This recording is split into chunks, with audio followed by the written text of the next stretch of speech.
Right నమస్తే. ప్రస్తుతం మనం నాగోల్లో ఉన్నటువంటి గత ప్రభుత్వంలో నిర్మించినటువంటి ఆ ఎస్టీపీ దగ్గర ఉన్నాం. చూడొచ్చు, ఇది భారీ ప్రాజెక్టు మూసీ సుందరీకరణ పేరుతోటి ఈ ప్రభుత్వం చేస్తున్నటువంటి అరాచకాలను ఈరోజు ఎండగడుతూ, అంటే గత ప్రభుత్వం ఏం చేయలేదు అని చెప్తా ఉన్నారు కదా.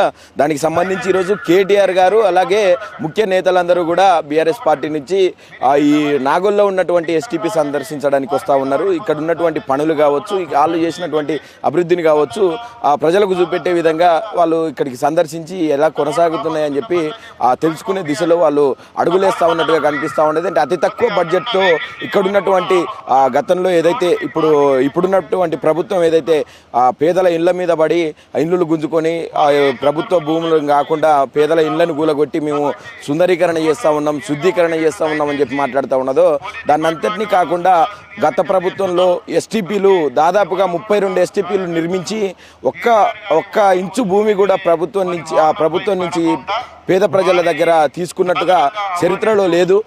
గత ప్రభుత్వం చేసినటువంటి ఏదైతే డెవలప్మెంట్ ఉన్నదో దానికి సంబంధించి ఈరోజు చూసి ఇక్కడ ఉన్నటువంటి ప్రజల బాధలు కూడా తెలుసుకొని పరామర్శించడానికి ఈరోజు కేటీఆర్ గారు ఇక్కడికి రావడం జరుగుతూ ఉన్నది. చూసుకోవచ్చు, ఇది భారీ ప్రాజెక్ట్. ఇది దాదాపుగా 450 కోట్లు వెచ్చించి ఇక్కడ ఎస్టీపీ ఇది ఏదైతే ఉన్నదో నాగోల్ ఎస్టీపీ ఇక్కడ మూసి మురుగునీరునంతా కూడా శుద్ధీకరణ చేయడానికి వాడుతూ ఉన్నటువంటి పరిస్థితి. అంటే దాదాపుగా పోయిన ప్రభుత్వంలో కేసీఆర్ గారు 90 ఎస్టీపీలు నిర్మించాలి అని చెప్పి ఒక సంకల్పంతో ముందరికి పోయినారు. కానీ అప్పటికే 32 ఎస్టీపీలు కంప్లీట్ చేసుకోగా మరికొన్ని ఎస్టీపీలు పనులు జరుగుతుండగా ప్రభుత్వం చేంజ్ కావచ్చు, ఇలాంటి మార్పు చేర్పుల వల్ల అది ఆగిపోయినటువంటి పరిస్థితి. ఇప్పుడున్నటువంటి రేవంత్ రెడ్డి సర్కారు పూర్తిగా పేద మధ్యతరగతి ఇండ్ల మీద పడి వాళ్ళకు సంబంధించినటువంటి ఇల్లులను గూలగొట్టుకుంటూ ఆ మూసి సుందరీకరణ పేరుతోటి కావచ్చు, గాంధీ సరోవర్ పేరుతోటి కావచ్చు, దాదాపుగా కోట్లకు సంబంధించినటువంటి ఇల్లులను గూలగొట్టి ఈరోజు పేద మధ్యతరగతి కుటుంబాలను రోడ్ల మీద బాధేసే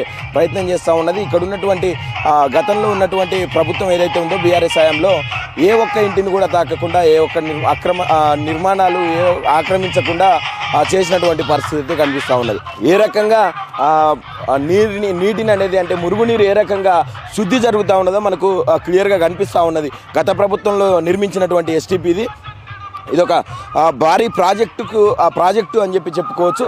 దాదాపుగా 32 కంప్లీట్ చేసుకొని ఇంకా కొన్ని కంప్లీట్ చేస్తే మూసి మురుగునీరంతా కూడా శుద్ధి చేయొచ్చు అనే ఆలోచనతోటి గత ప్రభుత్వం పనిచేస్తే, ఈ ప్రభుత్వం మాత్రం పూర్తిగా పేద మధ్య తరగతి ఇళ్ళ మీద పడి ఈరోజు అక్రమ నిర్మాణాలని కావచ్చు, మూసి సుందరీకరణ పేరని కావచ్చు, ఇటు పోతే గాంధీ సరోవర్ అని కావచ్చు, వీటన్నిటి మీద చాలా వరకు పెద్ద ఎత్తున కూలగొట్టడం జరుగుతూ ఉన్నది. వాళ్ళకు సంబంధించినటువంటి ఇల్లులను కూడా తీసేసి వాళ్ళ బతుకులు రోడ్డు మీద పడేటట్టుగా చేస్తూ ఉన్నటువంటి పరిస్థితి.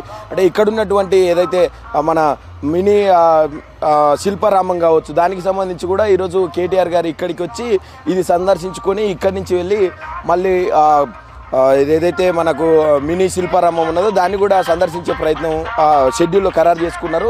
దాన్ని కూడా ఒక 5 కోట్లతోటి గతంలో ఓపెన్ జిమ్ కావచ్చు, మినీ శిల్పారామం కావచ్చు, ఇదంతా ఏర్పాటు చేసినటువంటి పరిస్థితి.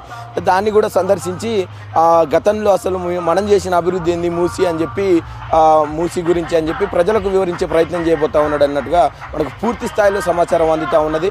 ఇప్పుడున్నటువంటి ప్రభుత్వం ఏం చేస్తూ ఉన్నది, అసలు మూసి మీద చాలా అనేక రకాలుగా ఆరోపణలు చేస్తూ ఉన్నది. ఏ మీడియా చూపించినా కూడా ఇదంతా కూడా ఒక వర్గానికి సంబంధించిన మీడియా, బీఆర్ఎస్ మీడియా అని చెప్పి ముద్రలేస్తూ ఉన్నటువంటి పరిస్థితి. ఆ ప్రజల బాధను చూపెడితే కూడా పేడ ఆర్టిస్టులు అని చెప్పి మాట్లాడుతూ ఉన్నటువంటి పరిస్థితి కనిపిస్తున్నది.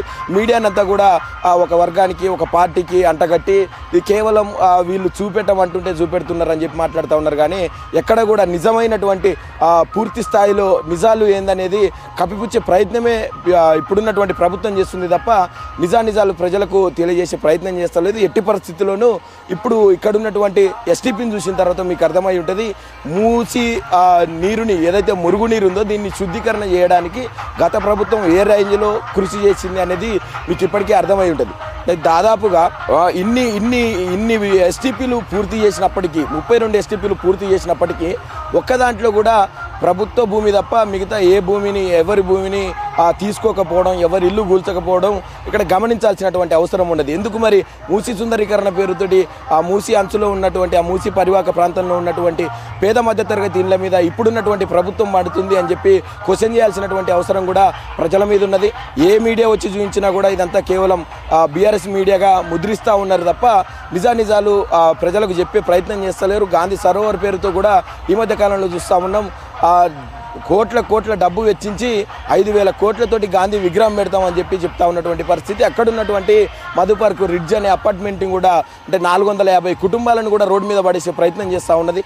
దాన్ని కూడా వాళ్ళు వ్యతిరేకిస్తూ ఉన్నారు, తిరుగుబాటు చేస్తూ ఉన్నారు. ఏదేమైనప్పటికీ ప్రభుత్వం మాత్రం వెనక్కి తగ్గేదే లేదంటూ ముందరికి వెళ్తూ ఉన్నటువంటి పరిస్థితి అయితే కనిపిస్తూ ఉన్నది. ఇప్పుడు దాదాపుగా ఇక్కడ కేటీఆర్ గారు కూడా ఇక్కడికి వచ్చే పరిస్థితులలో ఇక మరికొద్ది సేపట్లో ఇక్కడికి వచ్చే పరిస్థితి కనిపిస్తూ ఉన్నది.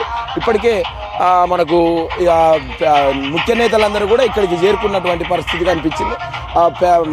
ఎమ్మెల్యేలు ప్రజెంట్ ఎమ్మెల్యేలు అంటే ఇక్కడ ఉన్నటువంటి స్థానికంగా ఉన్నటువంటి ఎల్బీ నగర్ ఎమ్మెల్యే సుధీర్ రెడ్డి ఆధ్వర్యంలో దాదాపు చాలామంది మాజీ ఎమ్మెల్యేలు కావచ్చు, ఇక్కడ ఉన్నటువంటి ముఖ్య నేతలందరూ కూడా ఇక్కడికి చేరుకున్నటువంటి పరిస్థితి అయితే కనిపిస్తుంది.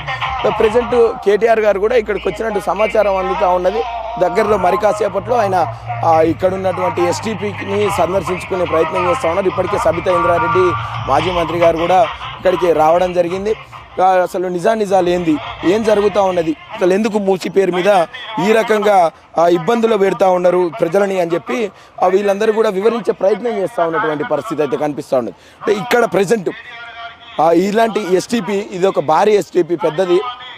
32 ఎస్టీపీల నుంచి నాగోల్ ఎస్టీపీ కొంత పెద్ద మొత్తంలో భారీ ప్రాజెక్టుగా గుర్తించబడ్డది.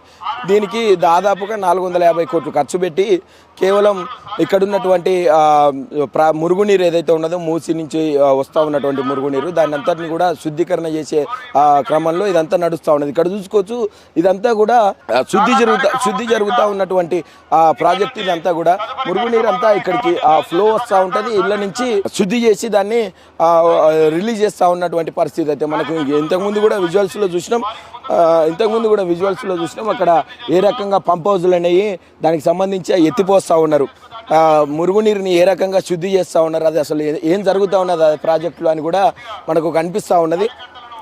దాదాపుగా ఇప్పటికే గత ప్రభుత్వంలో నిర్మించిన ఎస్టీపీల వల్ల శుద్ధి జరిగి ఈరోజు ఈ మూసీ సుందరీకరణ ఏదైతే ఇప్పుడు కొత్తగా ప్రవేశపెట్టినట్టుగా ప్రభుత్వం ఏదైతే కలరింగ్ ఇస్తూ ఉన్నదో అదంతా కూడా గత ప్రభుత్వం నుంచి ఈ మూసీ మీద ఒక అవగాహన ఉంచుకొని మూసీ బాధితులందరినీ కూడా అంటే మూసీ పరివాహక ప్రాంతాల్లో ఉన్నటువంటి ఆ ప్రజలు, పేద మధ్యతరగతి ప్రజలు ఎవరైతే ఉన్నారో వాళ్ళందరినీ కూడా వాళ్ళ బ్రతుకులు మార్చే విధంగా గత ప్రభుత్వం కృషి చేసిందని చెప్పి క్లియర్గా చెప్పుకోవచ్చు.